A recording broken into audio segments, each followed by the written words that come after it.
welcome to Good Morning Uganda Extra this Monday, where of course we are still grieving and mourning the attack by the ADF in one of the schools at our border with DRC Congo. Once again, I'm Robert Kirabo Nyonyintono, and just to remind you that we're always here every morning, every weekday. We are here from 6:30 and we kickstart your day with Good Morning Uganda. So this is an extension.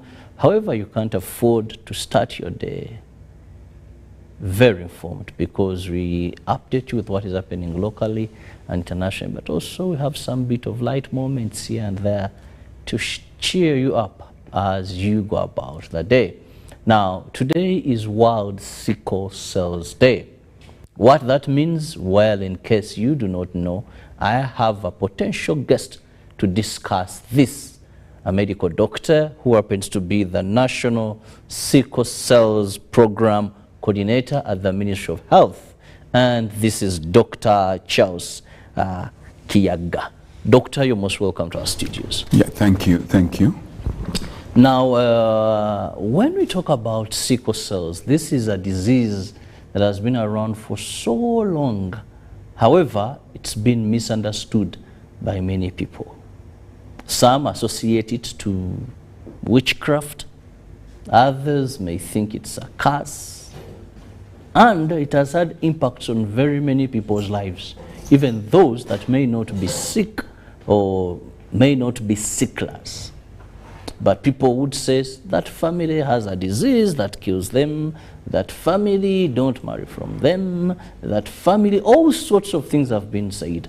But help us understand, when we talk about sickle cells, what is this disease and how is it acquired? Okay, good morning, viewers. It's a privilege for me to be here. And as you've said, today is the World Sickle Cell Day.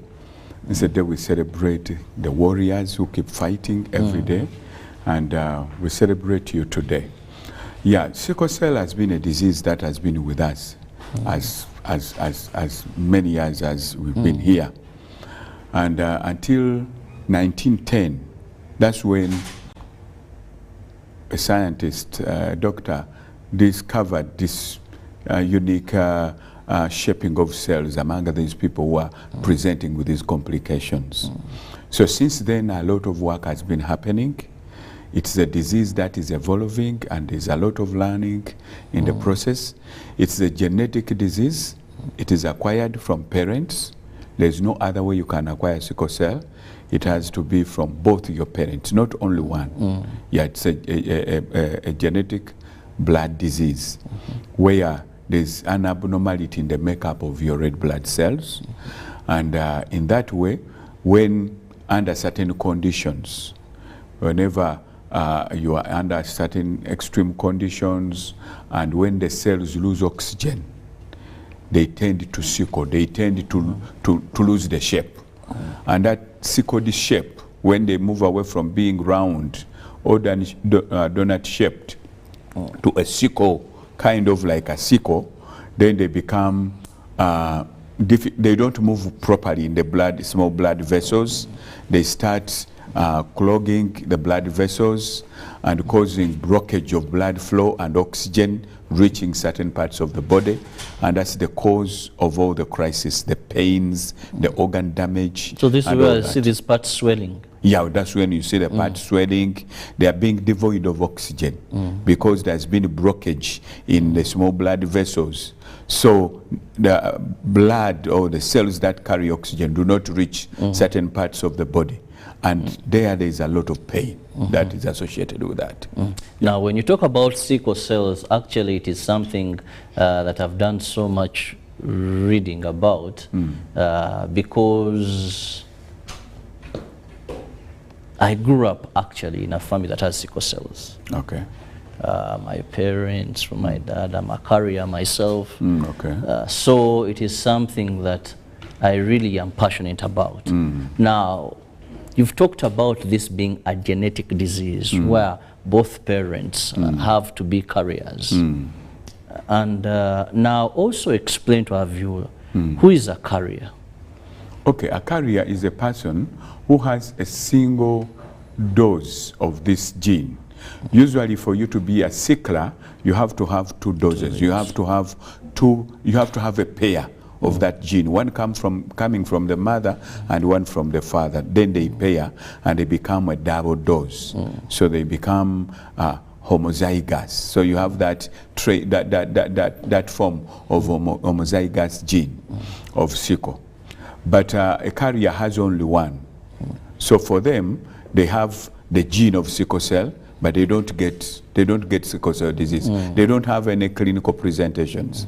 And usually such a trait actually protects them from disease, especially from malaria. Yes. Usually those carriers are more protected from malaria, and they survive better in a malaria environment.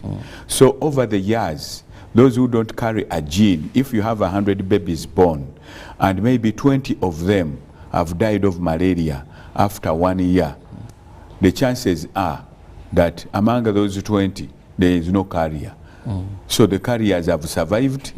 Those who don't carry gene have been reduced. Okay? So over the years, then that proportion of that group, which is a carrier group, keeps growing because they are surviving better. But then the danger comes when you marry somebody who is also a carrier. And you have now a chance of actually transmitting a gene, each one of you transmitting a gene to your child. And now the child has a double dose. That's when you have sickle cell disease. Yeah. Now, also having discussed the carrier, let's now understand how big is the burden of sickle cell in our country today? Yeah. The proportion of people who have sickle cell trait, who are carriers, they are somewhere over like 7 million. They are like over 7 million Ugandans who are within the general pool or the general population who are carrying a trait or a gene. Each year, over 20 to 25,000 babies are born with the sickle cell disease. And 20 to 25? 20 to 25,000. 1,000? Yes, babies. Each year are born with sickle cell disease. And if we don't do anything like it was before, by 5 years, 80% are dead. So you have to identify them early. There is a window of opportunity from birth to around 4 months. Usually, they don't have many health challenges. By that time, they still have a type of hemoglobin that they carry from their mothers called fetal hemoglobin. That fetal hemoglobin has got a high affinity for oxygen. That's why they are able to capture oxygen from the mother's blood and survive inside. So that type of red blood cell, or hemoglobin, does not sickle. So usually those first few months, 3 to 4 months, you may never know you have a baby who has sickle cell. Yes. Because they have no clinical presentation at all. But when they start moving from 4 months to 5, 6, they start shedding off the fetal hemoglobin to acquire the adult hemoglobin. And now that adult hemoglobin is the one which is badly impacted by the sickling. And then the clinical presentations begin. So if we can identify them in that window of 3 to 4 months, the first 3 to 4 months, before they start getting symptoms, and we intervene, they usually don't get that negative impact of the disease. But if we discover them late, when the disease has started destroying their organs, then it becomes difficult. So we want to start them early before they start presenting with anything. Now, doctor, you've talked about intervention. I must say many parents find this a challenge, more so where you find a couple, the wife says, but in our history, I've never heard of anyone with sickle cells. No, sickle cells is funny. Someone may say, no, for in our family, I think we have sickle cell. Another says, we don't have such diseases.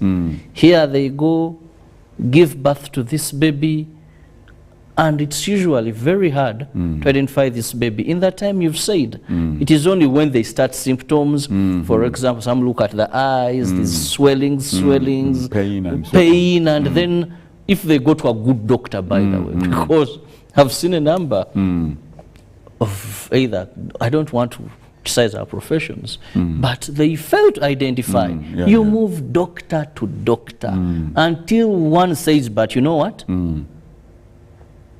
Because both parents are carriers and they don't have anything and they have never done any test. Says, what about if we try and do a sickle cell test? Then sometimes, it takes a good doctor to identify this. So then what intervention can someone, or what symptoms can someone see to know that, no, there could be a problem with this child? Because even medical experts find it a challenge. Yes, and we are actually taking a lot of effort to do capacity building among our health workers, because much as they get exposed in school, but unless you interact with these patients a long while, and then you get exposed to the many presentations of the condition, sometimes when you get a patient, there are things you think about first, and sickle cell probably comes a long way after you've hit a lot of dead ends. Very true. Because I've seen relatives, people I know, they waste a lot of consultation, doctor to doctor, pedi whatevers. Then you're like, you tell them, but why don't you try this? So usually what usually happens is the presentations that start take everybody by surprise, especially if you've not been aware. You sometimes come back home, you find the baby crying, and you start wondering whether they have been beating your child. You see the hand swollen, the finger swollen, toe is swollen, and you think they have beaten the baby, or they have actually dropped the baby. You start quarreling, and the baby is unsettled, crying with a lot of discomfort.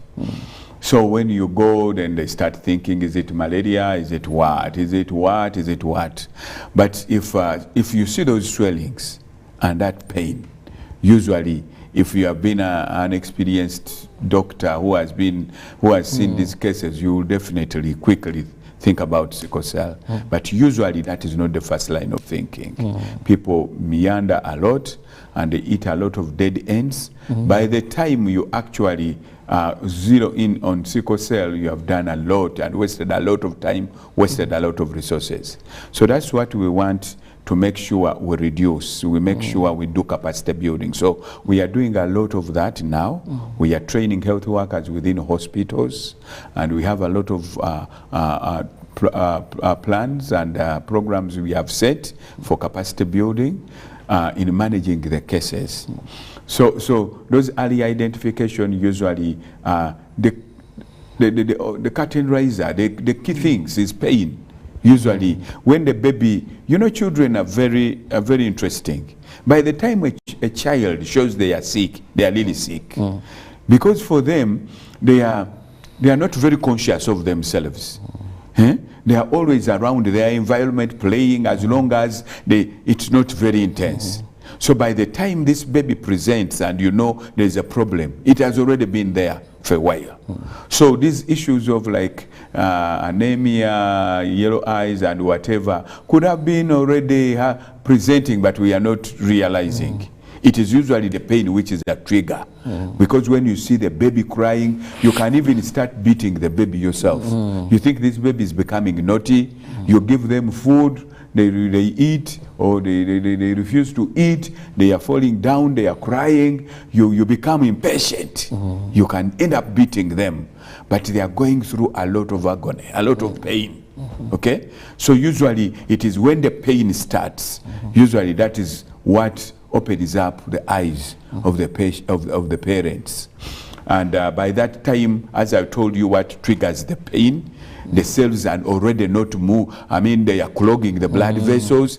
The blood saturation is not happening readily. Certain places are starved of oxygen, and that's why you get all that pain, all that, or the swelling. And it does not only happen on your fingers and toes. It's already even happening in the organs. Organ, because when the fingers and toes are swollen and whatever, you'll see them. But what is happening within the organs inside the body, you never see. But they are already being impacted. You know, oxygen is the fuel that operates like a fuel that moves the car. It is oxygen that moves our bodies. When any cell is starved of oxygen, it is actually dying. Okay? So when your organs get starved of oxygen, they start dying, they start being impacted negatively. So by the time you are seeing these swellings, already a lot is happening inside you can't see. And these are the things we really need to be aware of. Don't wait until, let's wait to see these symptoms. By the time the symptoms come, the impact is grave. And that's why they die early, because the impact this pathophysiology does on the organs in the body, some of it can't be reversed. Now, that said, let's also understand what interventions are we talking about that we can do to save these. I've seen many, and I love the fact that you've talked about this day. We celebrate the heroes, yes, the heroes who have made it. Some have lived. I've seen 30, 20. I think, personally, the one I knew, one of my aunties, she pushed, I think, up to about 26. Only.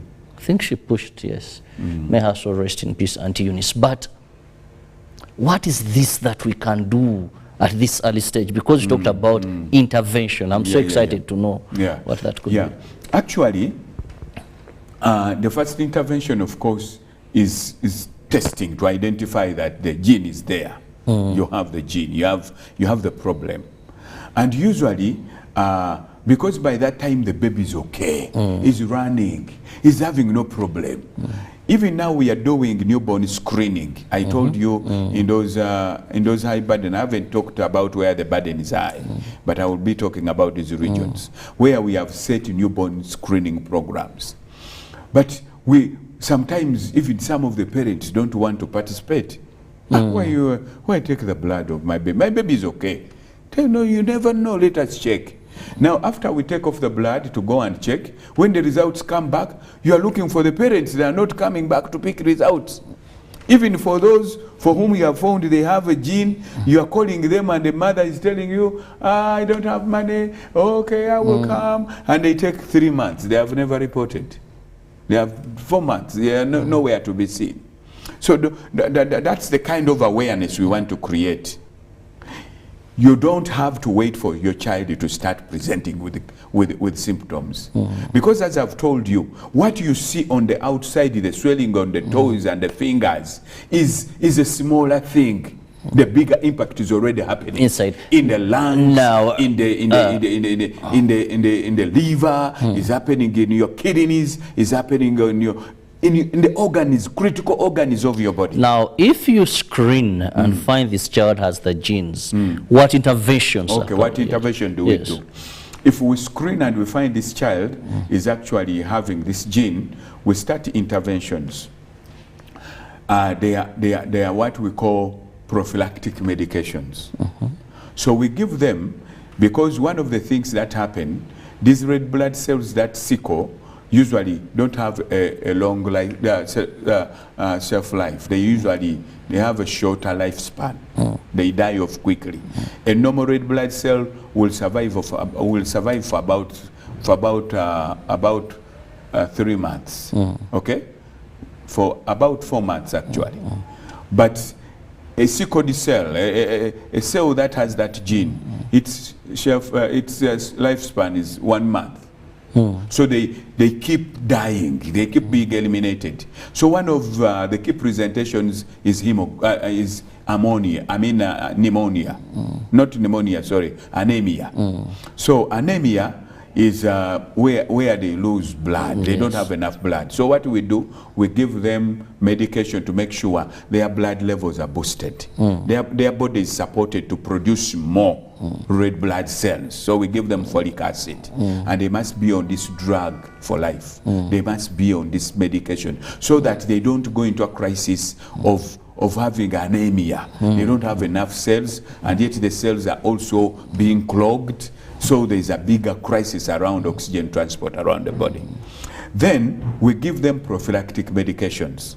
Because of their condition, they usually are vulnerable to diseases. Diseases, very common diseases like bacterial infections, like those pneumonias, they usually impact them badly. So we give them a prophylactic medication that they are always on. So you don't allow them to first get a pneumonia before you treat, but we give them a treatment before the pneumonia comes, so that the pneumonia doesn't come. Because when the pneumonia comes, it's a problem to deal with it.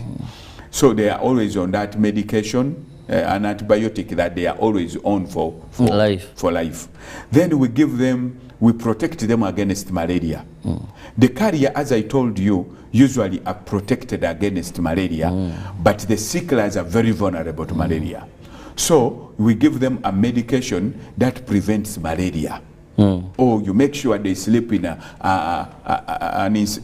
mosquito net so that they avoid catching malaria. Because when they get malaria inside their body, it's a nightmare to deal with it.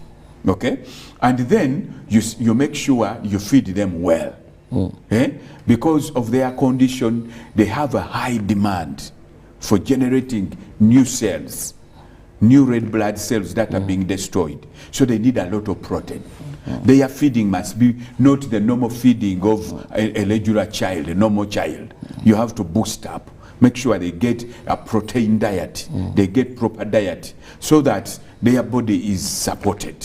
So that is part of the home care. Our theme now is home care, home and hospital care. But we are putting a lot of emphasis on home care. What are those things you do at home that will make sure you minimize crisis? You make sure you minimize the times you go to hospital, okay? Because this child, as I told you, is a special child. You have to take care. They need to feed well. You need to have money. Now, if we are always in hospital, when are you going to make money to be able to meet all these demands for this child? So we want you to be in hospital less times. So the other thing you need to do is to make sure they are hydrated. They should never get dehydrated. Make sure they always have enough volume of fluid in their system. They drink enough.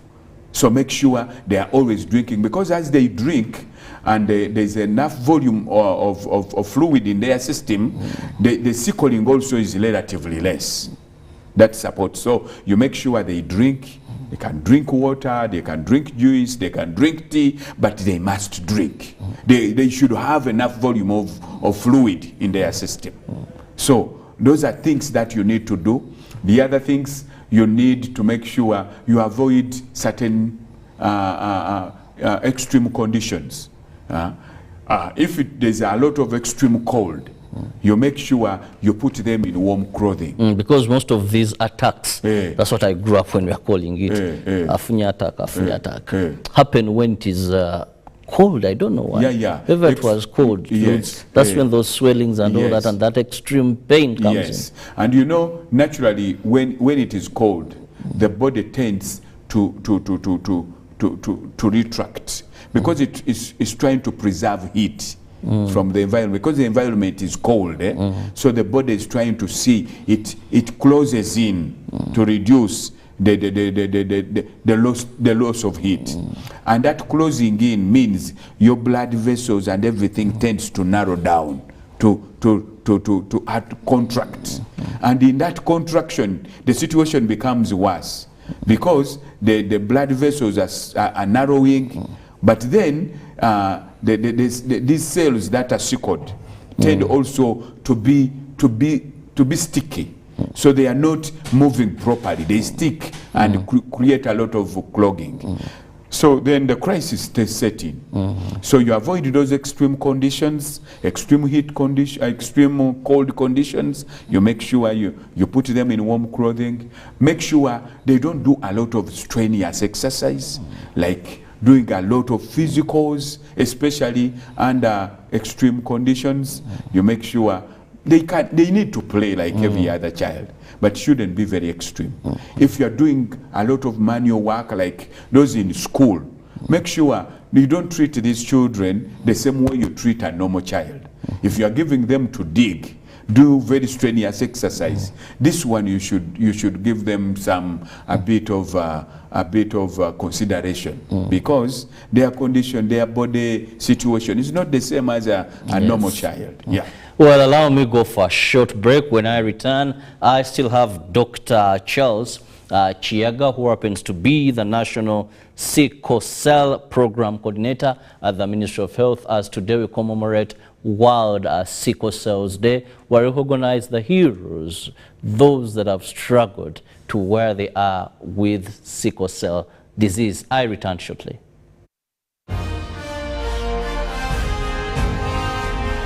Live from UBC Studios in Kampala, this is Good Morning Uganda Extra.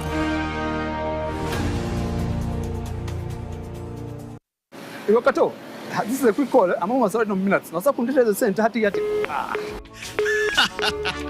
Why rush through such important conversations? Airtel Uganda has made it possible for you to call across all networks in Uganda at the best rates with the new Bona voice bundles. Stay connected anytime, anywhere, with minutes valid for calls on all networks. Dial *100*1#. Select voice bundles and select Bona voice bundles today.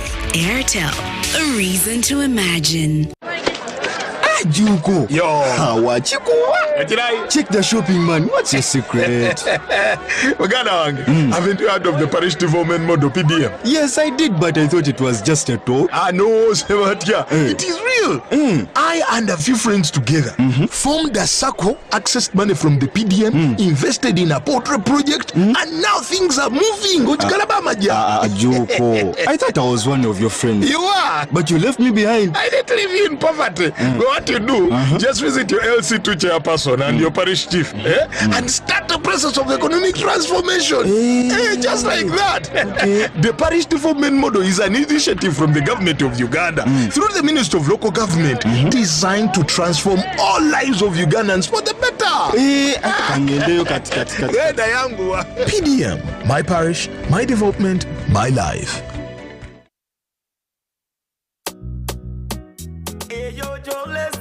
Eyange irisiti tompa bidara irisiti ojja kumpa irisiti tompa bidara irisiti ojja kumpa irisiti tompa bidara mpa irisiti yange. That's right, insist on getting your e-receipt. It's your ticket to fantastic prizes, including motorbikes, laptops, fridges, and a fully paid 6-day safari for 2 in Uganda. Take a picture of your e-receipt, upload it to the URA website or mobile app, and you could be the lucky winner. The more receipts you upload, the higher your chances of winning. Terms and conditions apply. More details on our social media channels. Uganda Revenue Authority, developing Uganda together. A new dawn on Behind the Headlines with me, Timothy Nyangweso. Every Wednesday, live in our studios in the heart of Kampala. We have conversations that have analysis, explanation, but not every truth is fact, and not every fact is truth. Every Wednesday, 10 p.m. on your public broadcaster.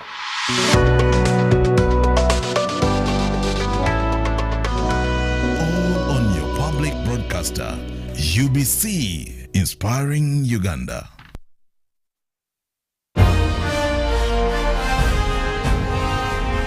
Live from UBC Studios in Kampala, this is Good Morning Uganda Extra.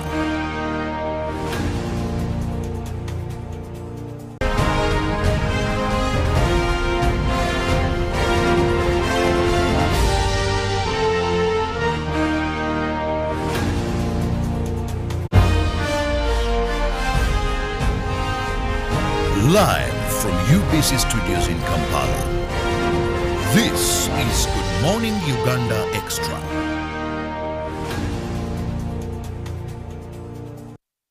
Welcome back from that break. Robert Kirabo, Nyonyintono, and I have Dr. Charles Kiyaga, who is the National Program Coordinator, that is for sickle cell at the Ministry of Health. We are discussing sickle cell disease, today being World Sickle Cells Day. Now, Doctor, let's look at how best should we manage this crisis, what some call attacks, because I've seen a panic, some rush and bring a hot towel, put at that part that is swelling. But you said what you see outside has an internal effect. Now that is what I've just discovered now, that well, the things we do here and think there is relief, then what about inside? So how do we manage this? Yes. Yes. So when the crisis set in, you have to deal with the crisis, of course.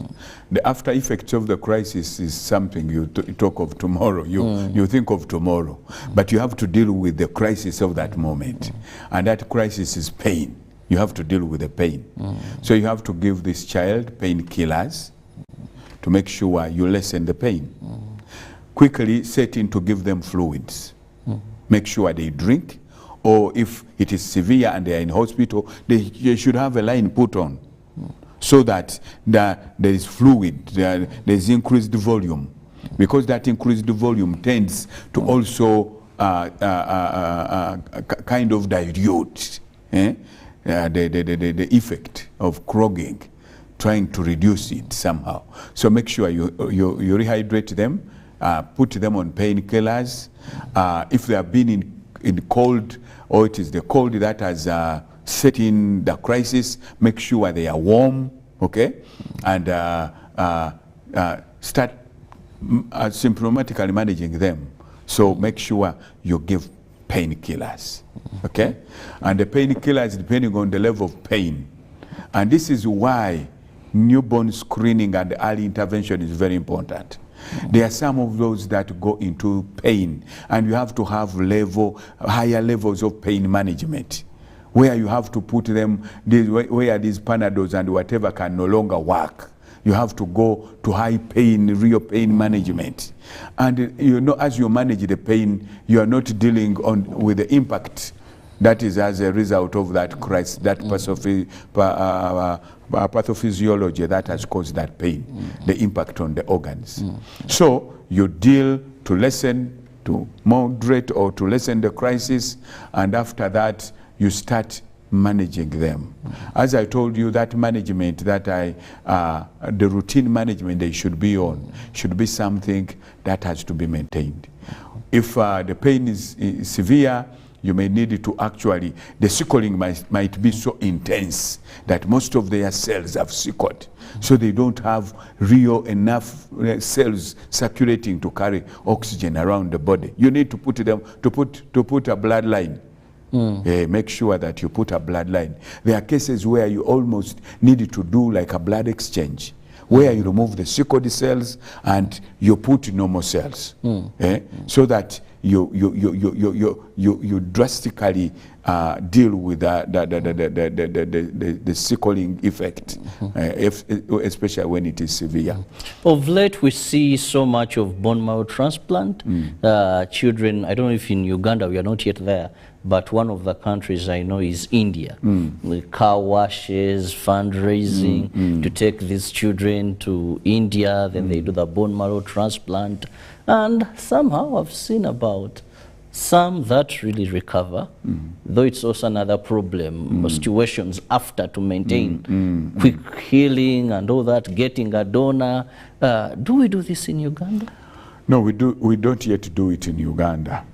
And we as a public health intervention, we never consider bone marrow transplant as a public health intervention. Because first of all, it's very expensive. Very expensive. Very, very expensive. It's not affordable. It's not affordable. And then it's not 100% that you have 100% chance to have a good outcome. The chances, first of all, you have the problem of getting the right donor. That's a different challenge. But even then, the process you go through, the outcomes usually are not 100%. They are somewhere maybe around 50 or 60%. You may not have a good outcome. But then the most worrying thing is the management after you get the transplant. Yes. Because what happens is for you to get that transplant, they have to knock down your immune system. Because they are trying to remove, to insert new genes. They are trying to insert the normal genes within you, so they don't want your body to react against that planting they are making within your bone marrow. So for your body not to react, its immune system must be knocked off. But what happens is when the immune system is knocked off, you become vulnerable. You become like a culture media.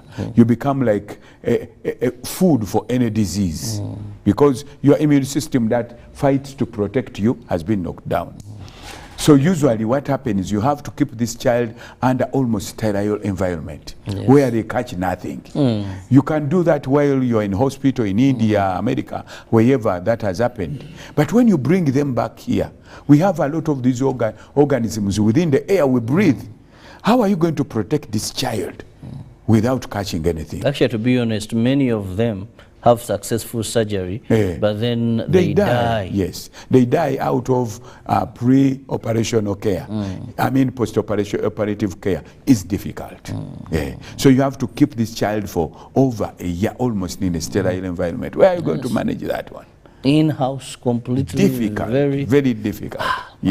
Many of them die. Now, Doctor, let's look at this year's celebrations. We've talked much about sickle cells, but let's go to the celebrations. The theme, where they're going to be held. Okay. Yeah. So this year's theme is home and hospital care, and we put more emphasis this time around on home care. Those things you need to do at home to avoid being in hospital or every now and again. Okay, so it will be our running theme for a whole year up to next year. And we are having today is the real day, but for us we are celebrating it on Thursday. Okay, because the officials were not available, so we needed to move a few things, because like our minister was not available and a couple of other, and we need all of them there. We need to tell the story. We need to say what the ministry is doing. We need to give hope to the warriors. So we are going to have it on Thursday this week at the Ministry of Health compound. So we invite the carriers to come. We are going to celebrate you. I mean the sicklers, please come. It is your day. It is your day. We invite you to come, and we are going to be telling you what we are doing. And the minister has a message. All of us, I mean, we have a message. The minister has a message. We have just come down last month. We've been in Geneva launching the Global Sickle Cell Coalition, and our minister was the keynote speaker. So Uganda was picked as a flagship country. So the global audience is also waking up to the fight. And we are doing a lot. We don't want you to lose heart. There's light at the end of the tunnel. Keep fighting, and let us share, the few things that are there to keep us floating as we are hoping for a better tomorrow. There are lots of researches that are going on, which we think will like gene therapy and so on. There are new medications like hydroxyurea, which we have started. We are working very hard to make sure it becomes standard of care and free. So we have started, at least in those hospitals, we have set up big centers called centers of excellence in big regional hospitals where the burden is high, and we make sure hydroxyurea is there. We make sure all these other interventions are made available. So there's a lot we are doing. You don't have to lose heart. We know what you go through. We really feel and together with you in the fight. We may not stand in the same fit where you're standing, but at least you can know there are people there that are doing all it takes for you to have a better tomorrow. I'm happy that really there's so much research going on, and I want to thank a number of people at the Uganda Kingdom. Allow me to do that, because one of the things was lack of information. Yes. people could not understand what sickle cell disease was. They would say it is a curse, they would, don't, so much. But now, doctor, we've talked about what you're doing and the burden, 20 to 25,000 babies being born annually who are sicklers. That's a big number. And when you talked about carriers, about 7 million in Uganda. Now carriers are potential parents to sicklers. But let's also look at the prevention bit of it. Yes, yes. When I was growing up, my parents made it a must and told me, before you get a partner, you must test for sickle cells. Mistakes happen and people have knowledge and don't do certain things. One time where I work, UBC, they brought screening. It was done here publicly in our gardens. And what happens is, if you're a carrier, you get to know if your partner is a carrier, and you don't risk, of course, not a guarantee that carriers will produce all children as sicklers. I know firstborn, very good. Secondborn, sickler. Thirdborn, very normal. But why aren't we emphasizing more this screening so that reduce on couples giving birth to the sicklers? Yeah. It's a good question. Yeah, it's a policy we want to drive, but we have a bit of challenge around it because diagnostics is still a challenge. The tools that have to be used to diagnose. The tools that are there in the market are relatively laborious and expensive. So if you put up a policy and you say nobody marries before they do the test. Maybe like some churches that they test for HIV because there are churches that don't wed unless you produce an HIV test. So if we can't do that well, unless you have a sickle cell test. Yes, we will get there. But before we get there, a lot has to be done. And we echoed it in Geneva while we are launching the World Sickle Cell Coalition. We are calling upon the science and research community and technology and pharmaceuticals to do more work. So we need easy tools like HIV, why people are able to do that, because HIV test is through the HIV programs, it is almost free. And where you have to pay, it is manageable. But with sickle cell now, it's around between anywhere around 30 to 50, 60,000. Actually, if you go to these private hospitals, I don't want to mention a hospital, it costs about 150,000. Can you imagine? To have it done. Can you imagine? So we are doing so much to make sure that we can avail tools that are easy, that are cheap, that are accessible, that are readily available all over. That we are not yet there yet. And we as a national program, we are also trying, we have a national lab where we are doing newborn screening. We are hoping we will build that capacity so that we can go beyond the newborn screening so that we can also avail some testing for couples and so on. But we are not yet there. But we shall get there. It takes even a journey of 1,000 kilometers. You start with one step, but we have started. Yes. I'm happy there's been a fourth one in sensitization, availing people with information. Treatment has also improved because now at least you can know that here we can get this medication. Yes. We just pray that there is more in circulation. Yes. I think also, yes, raising concerns, such days mean so much. And this brings me to another question. Okay. Uganda, we are blessed that we have so many days. World International Days we commemorate. But sometimes, as a journalist, when I come to cover, we kind of make it like nothing new. The ministers come, give speeches, and all that. There's a budget for these things. At the end of the day, I ask myself, what has this day benefited the people? Now, for diseases, fine, they're going to share experiences, they're going to share stories. One will be empowered to see someone who has lived maybe 40 years. But away from that, you know, what is the purpose of these days, and do we really achieve that purpose? It's a good question. Yeah, these days are actually put there for sensitization, put there for advocacy.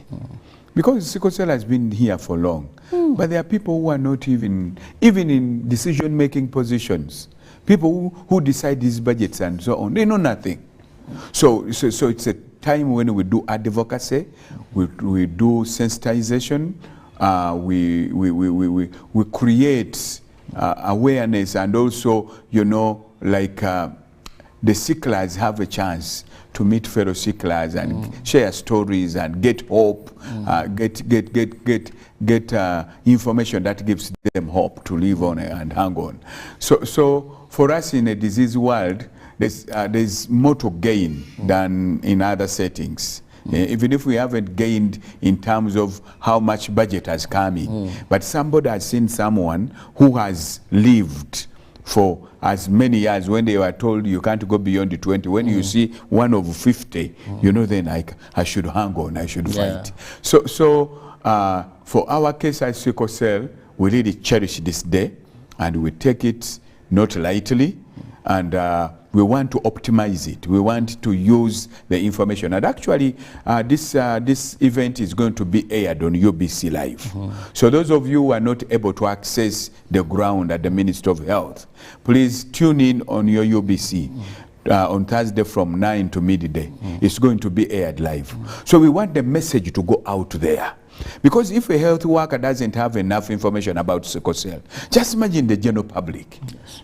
Buganda helped us to actually give us a great mileage in disseminating information. But this information, this must be an ongoing thing. Because there are those people who were not there then, who did not get that information, but they need it even now. And they need to be reminded.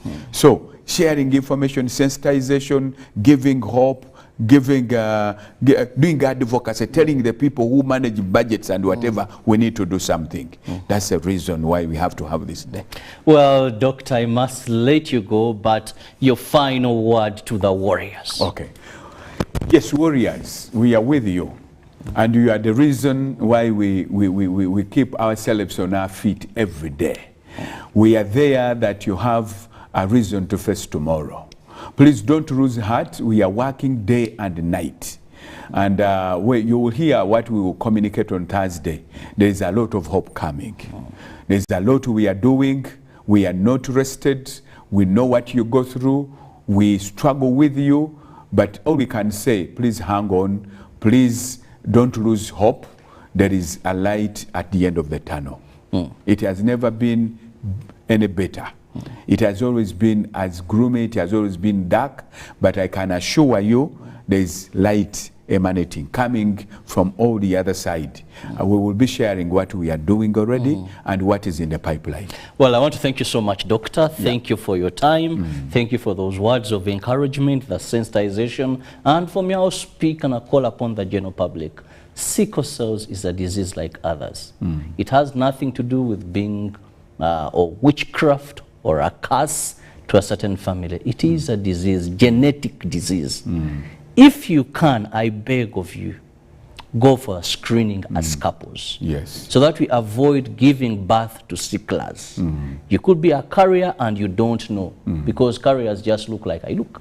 Nothing you can know about a carrier unless you do that test. Please do it. It could be expensive. Why do you spend millions on making a wedding, yet you can get to know that, well, we cannot continue saying that every year we get between 20 to 25,000 babies born when they are sicklers. And if you're about 7 million carriers, let's have these tests, people, and let's support persons born living with sickle cells. Have a lovely day. See you tomorrow, God willing, for God and my country. Good morning. Live from UBC Studios in Kampala, this is Good Morning Uganda Extra.